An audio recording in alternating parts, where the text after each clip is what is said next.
Hello friends, అందరూ ఎలా ఉన్నారు?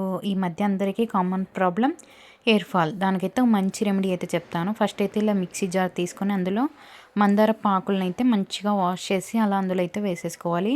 అందులోనే కొన్ని మందార పూలు కూడా వేసేసి తర్వాత అందులో కొన్ని మెంతులు కూడా యాడ్ చేసుకోవాలి. అలాగే మన ఇంట్లో ఉండే కొంచెం కరివేపాకును కూడా యాడ్ చేసుకోవాలి. తర్వాత అందులోనే కొంచెం అలోవెరా జెల్ కూడా వేసుకోవాలి. ఫ్రెష్గా ఉంటే వేసుకోవచ్చు, లేదా ఈ మామూలుగా బయట షాప్స్లో దొరుకుతుంది కదా, అదైనా యూజ్ చేసుకోవచ్చు. తర్వాత దీన్నంతా కలిపి అలా స్మూత్గా ఒక పేస్ట్ లాగా అయితే మనం మిక్సీ అయితే చేసేసుకోవాలి. మిక్సీ అయిపోయిన దాన్ని ఒక బౌల్లోకి తీసుకొని దాన్ని అంతా ఒకసారి కలిపేసుకొని అందులో కొంచెం కోకోనట్ ఆయిల్ కూడా యాడ్ చేసుకోవాలి. ఇదంతా యాడ్ చేసుకున్న తర్వాత దీన్ని బాగా కలిపేసుకొని మనమైతే హెయిర్కి మంచిగా కుదుళ్ళకు పట్టేలాగా అప్లై అయితే చేసుకోవాలి.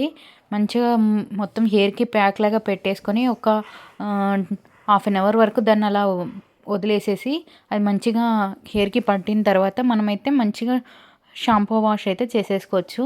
హెయిర్ అయితే ఎంత సిల్కీగా స్మూత్గా ఎంత బాగుంటుందో, చుండ్రు హెయిర్ ఫాల్ అంతా కూడా కంట్రోల్ అవుతుంది. ఇది వీక్లీ 2 టైమ్స్ అలా పెడుతూ ఉండాలి హెయిర్కి అయితే. ఇలా వీడియోలో చూపిస్తున్నట్టుగా అప్లై చేసేసుకొని హెయిర్ వాష్ చేసుకుంటే హెయిర్ అయితే ఎంత స్మూత్గా సిల్కీగా అయ్యిందో చూడండి. చాలా బాగుంటుంది. హెయిర్ గ్రోత్ కూడా ఉంటుంది, హెయిర్ ఫాల్ అనేది కూడా ఉండదు. ఒకసారి అయితే ట్రై చేయండి, మీకు కూడా చాలా నచ్చుతుంది. వీక్లీ 2 టైమ్స్ అయితే ఇదైతే పక్కా మనం వాడుతూ ఉండాలి. చాలా బాగుంటుంది. Okay friends, thank you for watching. Like, share and subscribe.